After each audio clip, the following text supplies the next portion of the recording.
Wonderful. Good day, everyone. Welcome to the Grade 8 Natural Science class. I am your new presenter. My name is Onkarabete Setswe, and you guys can get hold of me on Twitter at Onkarabete_F. So, guys, I am looking forward to be working and teaching you guys. Mem Arifa spoke very highly of you guys, and I can see that you guys are already bombarding the group chat. And that is great, guys. Just keep it up, ne? So remember, guys, if you do have any questions with regards to the work that we'll be covering, please do not hesitate to write in the group chat, or you can alternatively raise your hand, right? And then we'll unmute your mic. Okay, so let us start with today's lesson.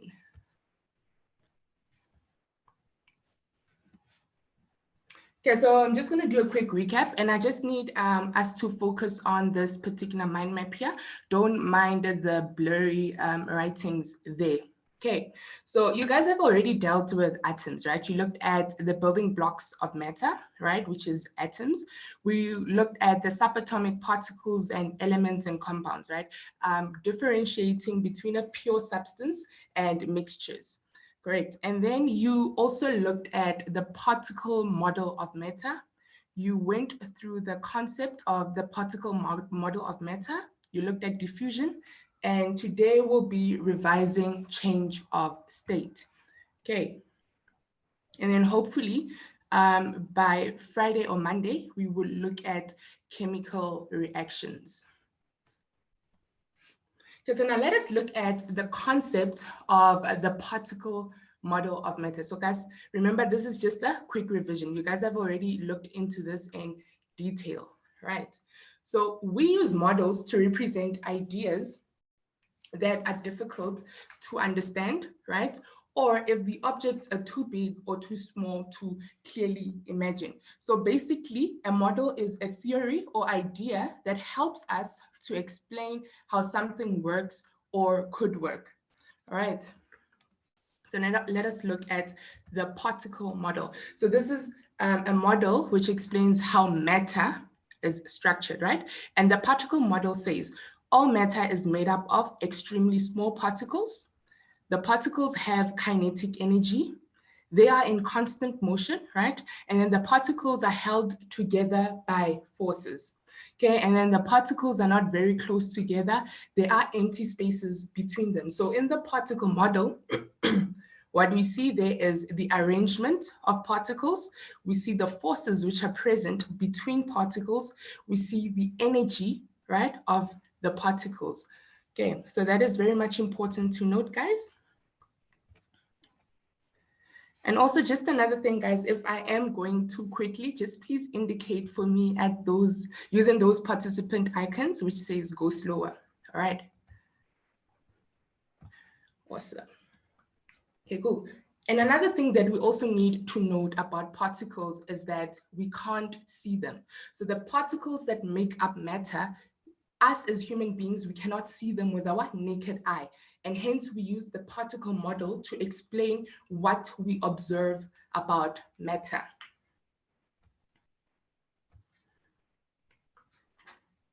Okay, now let us look at the important ways of thinking and working in chemistry.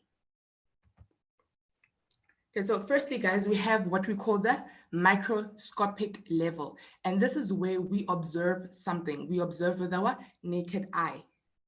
All right, and then we have what we call the submicroscopic level. At this level, this is where we imagine what happens to the level of atoms and molecules.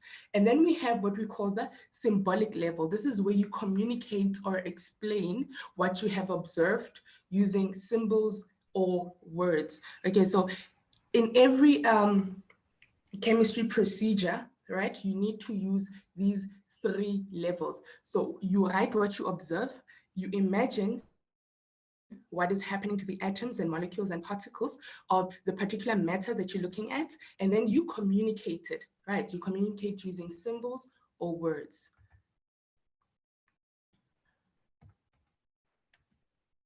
Okay, so now the lesson outcomes. After this lesson, you should be able to describe how matter changes state from gas to liquid to solid.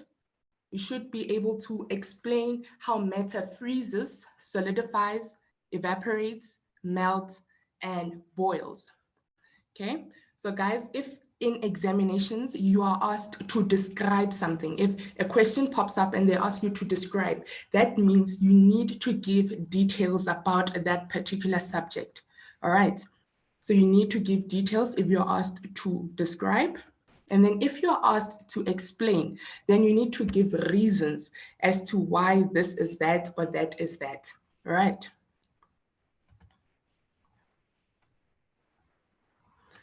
Okay, our viewer should go back to the previous slide, right? No problem. There we go. Is it this slide? The important ways of thinking and working in chemistry, right? Remember, said we have our macroscopic level, and this is where you observe something that is with your naked eye. And then you have a submicroscopic level. This is where you imagine what happens at the level of atoms and molecules, right?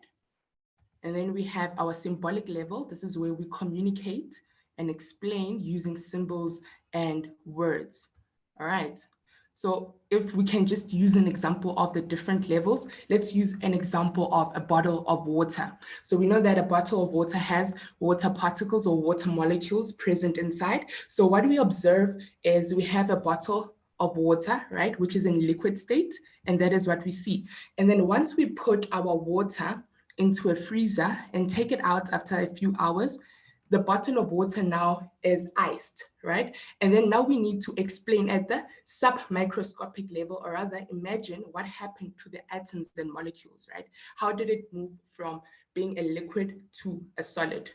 Okay, and then we get to the symbolic level. This is where we explain and say that the particles in the water, which was in liquid form, lost energy and hence it solidified after being in the freezer.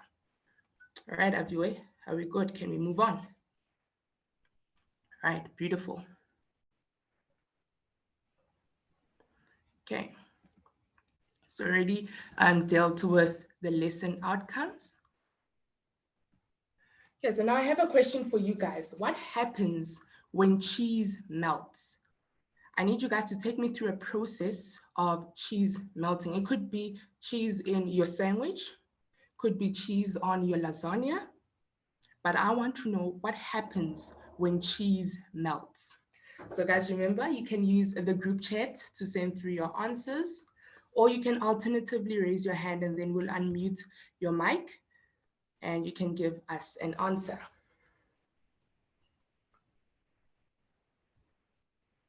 Okay, so I see Tyrese says it becomes sticky. And then Favor Gift says it becomes a liquid and sticky, all right?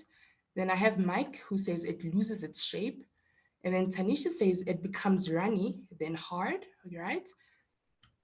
And then it becomes a bit of a liquid, it becomes sticky when it is heated. Okay, this is Cheta.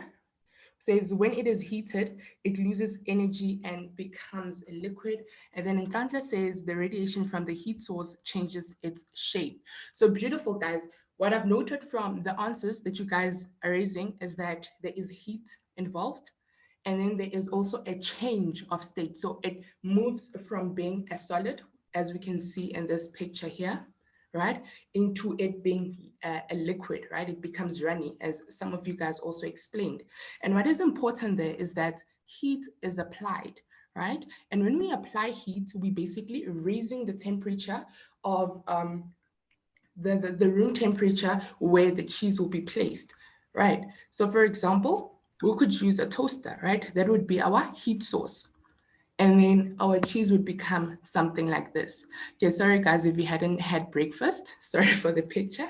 So yeah, that is basically what happens when we melt cheese. So firstly, heat is applied to the cheese by various means, right? An example is a toaster. And then second thing, the cheese changes state from its solid form to a more runny state, and we call that the liquid state. So guys, in order for the cheese to change form, heat had to be applied. Note that, all right? Just keep that in mind. And then another question, what happens when drinking water is placed in the freezer? So when you have this bottle of water and you place it in the freezer, what happens to the bottle of water? Okay, I have Robert with your hand up. Okay, Robert. Robert, do you have an answer for us?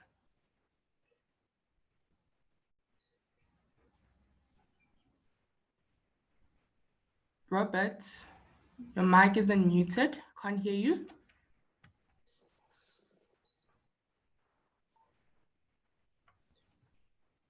Okay, Robert, seems like your line is a bit tricky, but you can send your answers through to the group chat, all right? Okay, so let's see the answers that I got. So we have Tanisha who says it freezes. Yes. Azania, it freezes, it becomes a solid. That's from Dantla. Favors Gift says it becomes a solid and it increases. What increases? Favor Gift, what increases? And then we have Lisedi freezes.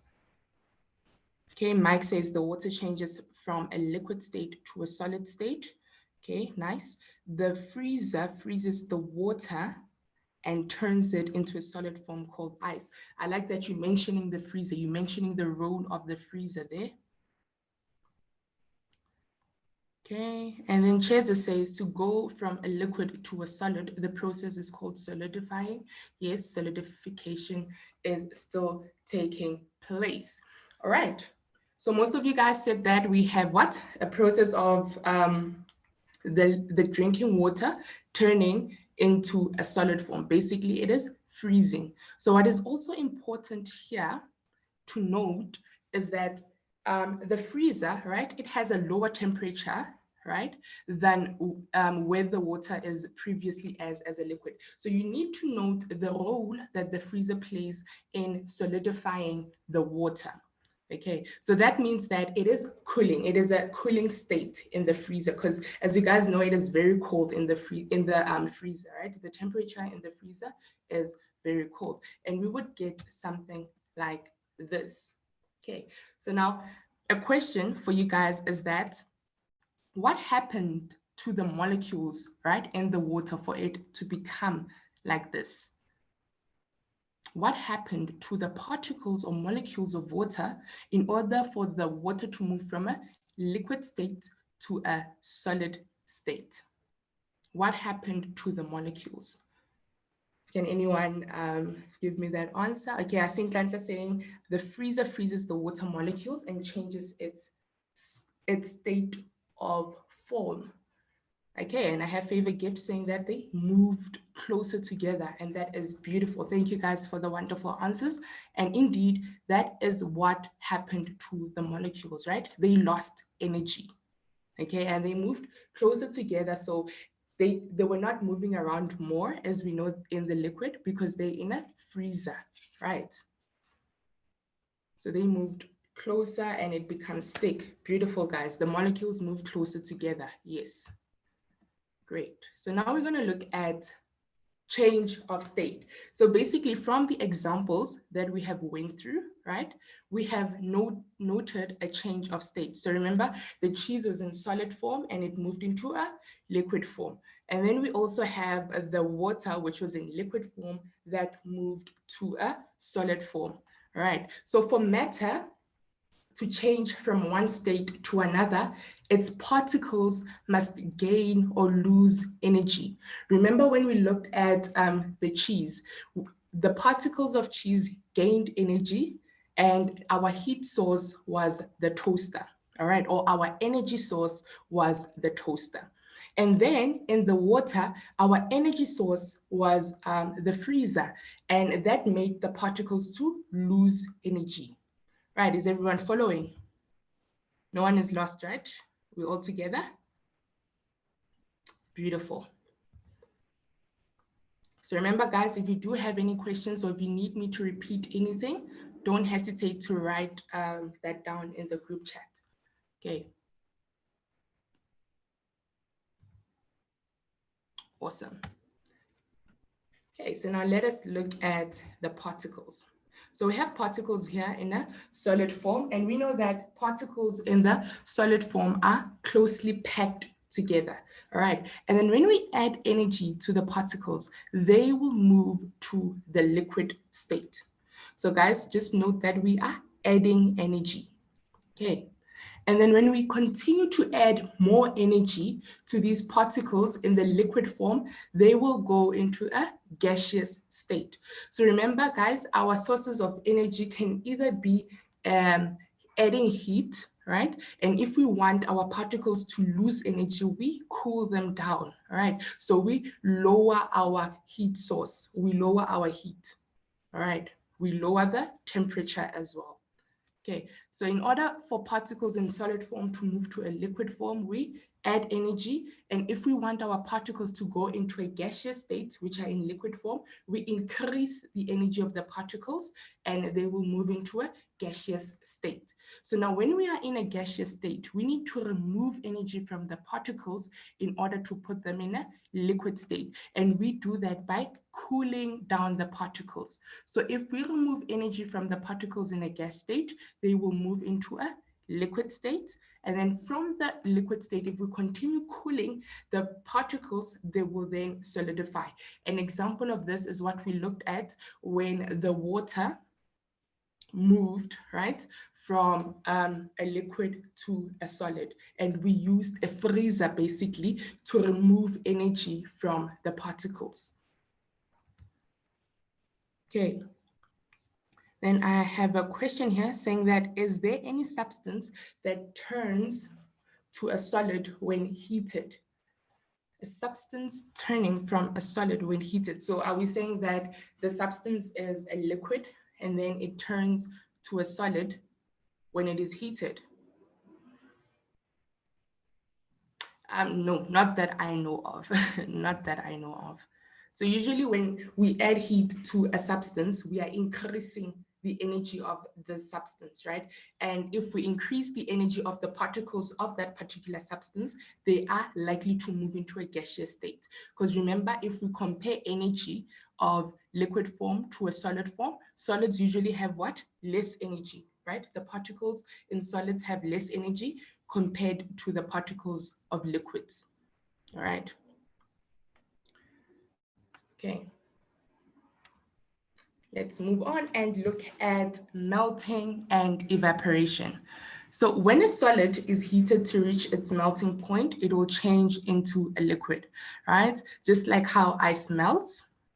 Okay, and then in order for a change to occur, the particles in the solid need to be freed from their fixed position.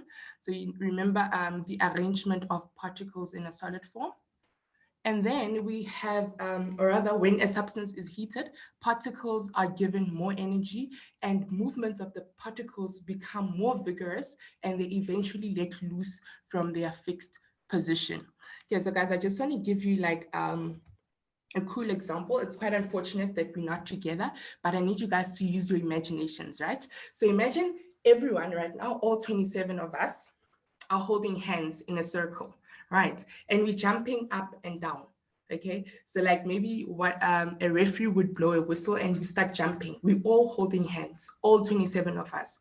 So you guys understand that if the more we jump, as we increase the time that we are jumping, we are going to let loose. Some of us are going to fall down, others are going to be high, others are going to be low, and the circle is going to break. So that is basically what is happening between in melting to the particles of a melting substance. All right. So the more energy that each of us gets while jumping, the more we move from the fixed position that we are in. Okay. So everyone understands that. Others will probably fall, others will stop jumping up and down because they're tired, but it will no longer be a circle. Okay. So that is basically what's happening in melting. Right, and then when more energy is added to the particles, and remember these particles are now in a liquid state, the particles will whiz around faster and faster as they heat up, and sometime later, some particles will have enough energy to escape out of the liquid and they enter a gaseous state. And when the gaseous state forms, this is where we say that the liquid evaporates. All right. Important to note that the higher the temperature of the liquid, the faster it will evaporate. So when we increase temperature, we're basically increasing the energy that we are giving to the particles, and hence we'll have a faster evaporation taking place. And when we evaporate something, this is where we allow it to move from a liquid state to a gaseous state. Right. Another question. Why do we hang clothes outside in the sunshine after washing them? So just like in this picture here, why do we hang clothes outside in the sunshine after washing them?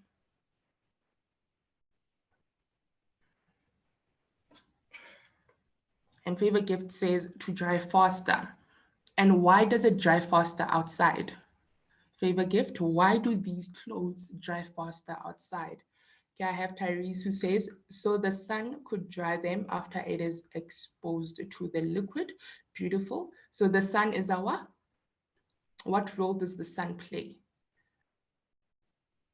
Okay, Reabeto says it is to dry, refile, to dry faster because there is sunlight. What is the role of the sunlight that is outside? The water particles can evaporate. Beautiful. Wind and the sun. Okay, so guys, what is the role of this sunshine?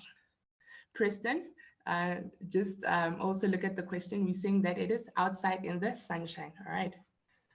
In the sunshine. So we're looking at the effect of the sun outside, all right, Rabbi? So because of the wind and the sun, remember again, we're looking at the effect of the sun. Okay, and Tyrese says the sun is a heat source, so it increases the temperature. All right, beautiful, guys. Beautiful. And when we increase temperature, we are increasing energy of the particles of water. Right. Beautiful.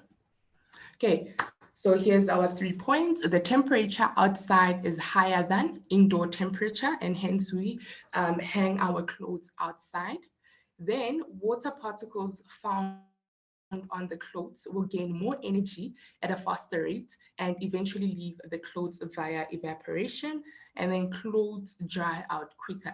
So this is basically what everyone has mentioned, right? So remember, if you are going to answer questions like this in exams and tests, just note that you mention everything in detail, all right? Remember our symbolic level, you are explaining what you are observing, right? In your microscopic level as well. What is happening to the atoms, right? You need to note that. What is happening to the molecules? Also include that in your answers. All right, guys. Okay. Let us move on. Evaporation, this is just a note. Evaporation takes place at all temperatures, while boiling occurs at a specific temperature, and this is called the boiling point, and this is where you usually have steam forming. Evaporation occurs only in the surface of the liquid, while boiling occurs throughout the entire liquid. Okay, I think I have a question. Ma'am, what about the assessment on the website? I didn't find anything. I think you need to elaborate on that. What assessment is that? I am to just elaborate on what you just wrote there. What assessment are you talking about? All right.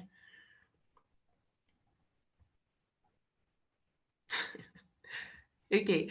Okay, guys, let us move on to condensation and solidifying. Okay, Robert, so at the end of the lesson, I'll put up my email and then you can just send me what you are talking about, all right? And I'll also follow up with the previous teacher. Okay, so no worries about that. We will sort it out. If you guys had a test or something and you need, we need to mark it, we will do that, all right? Cool. So now let us look at condensation and solidifying. So when a gas changes to the liquid state, right, the change is called condensation. So a gas going to a liquid state. And remember, we said when a gas moves to a liquid, it is losing energy. Okay. And then this is basically the opposite of evaporation. And then when a temperature of a gas is lowered, it takes energy away from gas particles. So that is important to note, that energy is taken away from gas particles. All right, and then movement of gas particles slow down as the energy decreases. Attractive forces are experienced and particles return to a liquid state. Okay.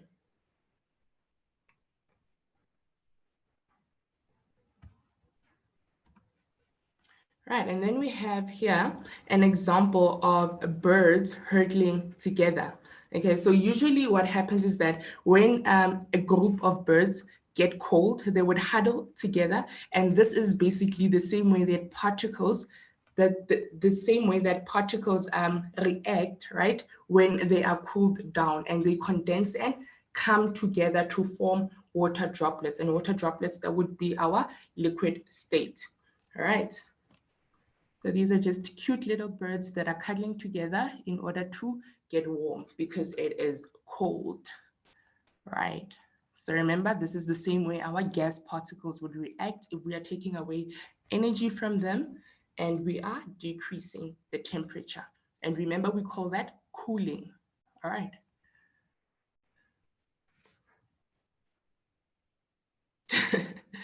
That's not weird, how guys? Right, let's continue with the condensation and solidifying. So when the particles, which are now in liquid state, are further cooled down, the energy is further removed, all right? Movement slows down even more. So remember, this is the movement of the particles, okay? And then as movements get slower, attractive forces become stronger. Particles eventually lock into position in the solid state, and they only vibrate in their fixed position. And then this is when we say the liquid is solidified. So remember the liquid water that we placed in the freezer, when we took it out, it was solidified, right? Okay, so now this is just another way to basically explain what we have looked at, right?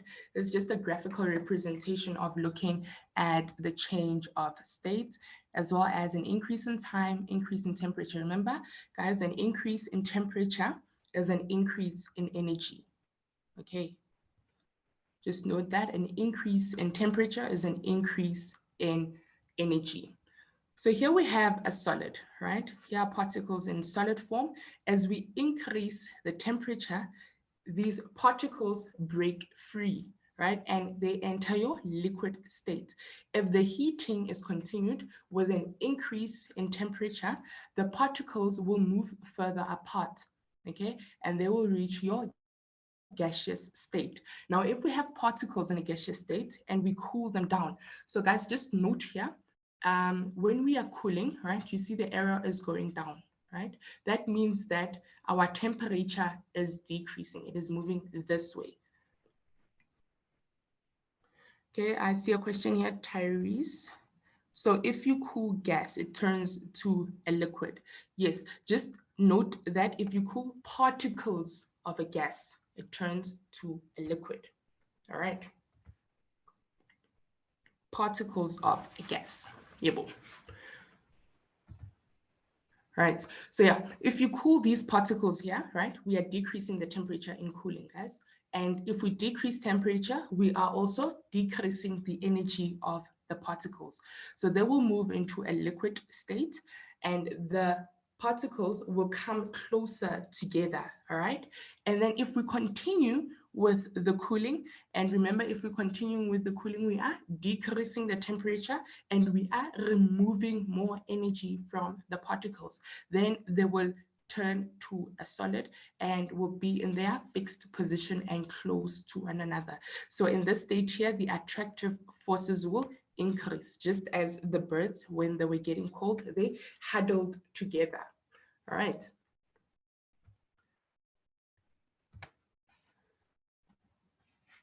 Okay, so here we basically just summarizing what we have talked about in change of state. Just guys, follow with me here, né? Solid, liquid, don't get confused about all this writing that is going on here. So when we move from a solid to a liquid, we need to heat, right?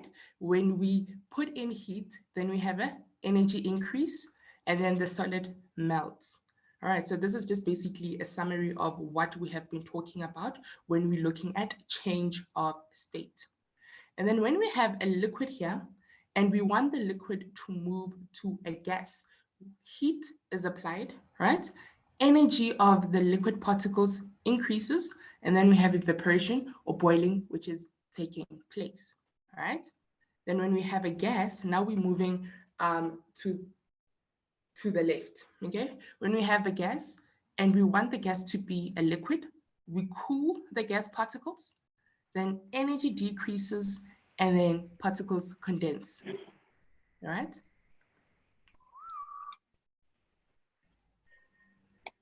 Kylie, your mic is on. I don't know, do you have a question?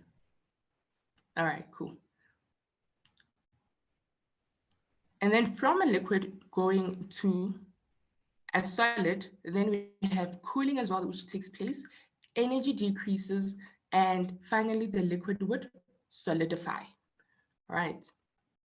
So guys, let's just look at the note here. It says boiling and evaporation are not exactly the same. Boiling is a specialized kind of evaporation where the particles within the liquid have enough energy to form a gas state.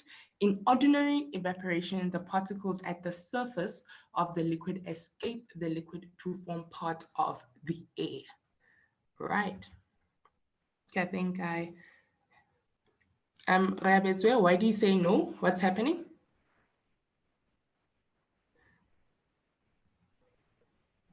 Okay, I see Ntlantla here. I think it's a question, ma'am. The water that's underground, does it evaporate or does it go further down to the soil till the roots of the plant absorb it? All right. Oh, okay, Rabetse. All right, cool. No problem. Okay, so Ntlantla, the water, right? All right, like after rain and stuff, water would either evaporate, some water evaporates rather, and some is absorbed into the soil, and then the roots take in the water. So it differs, right? So if your soil is very permeable, then it would absorb it. It would absorb water, okay? And then if you have soil which is not really permeable, like sand, it's not really permeable to water, then the water would most likely evaporate, okay? So, and hence we need to plant a lot of trees and plants so that our soil solidifies and also to avoid soil erosion. Okay. Right. And then here, guys, at the bottom of this picture here, we have something very important. It's called sublimation. And this is the process where a solid changes directly into a gas. And it says that only a few substances can sublimate. Example is iodine. All right. So this is where we have a solid immediately turning into a gas when it is heated. All right. So I just forgot its name. It's this particular ice, which is used in ice cream. When you hold it in your hand, it would burn you, right? And that is also an example of a type of solid which undergoes sublimation. Dry ice. Yes, thank you, Nkanta. The dry ice. That is an example of a substance that undergoes sublimation, right?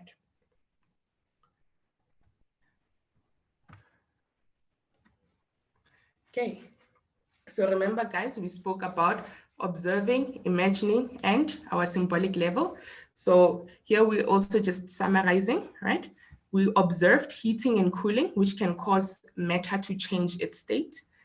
Then we imagine what happens to the particles, and we are explaining again. Our explanation is that kinetic energy of the particles determine the phase of the substance, okay? And when we heat, or rather when we adding energy, we increase the kinetic energy of particles so they can move further apart and the substance can change from a solid to a liquid or from a liquid to a gas. And then cooling, this is where we remove energy. It decreases the kinetic energy of particles so they can move closer together and the substance can change from a gas to a liquid or from a liquid to a solid, right? So guys, homework. I need you guys to draw this table in your notebooks, right? And then I'll also just put up the homework worksheet in the drive. I'm not sure if you guys have access to the drive. So what you guys need to write is that on the first row, this is particles. Here, we're dealing with particles. What happens to the particles of solid, right? To the energy of the particles, to the movement of the particles, to the force between the particles, and also the arrangement. All right. And then you're going to look at that in terms of solid, liquids, and gases, because you guys need to know this in order for us to move on to the next topics. Right. I see this conversation that is happening. Was there a question? All right, cool. It's from Aviwe. If you freeze a human, wow, okay, since we warm-blooded, will the blood freeze inside our body? Yes, the particles in the blood will no longer move.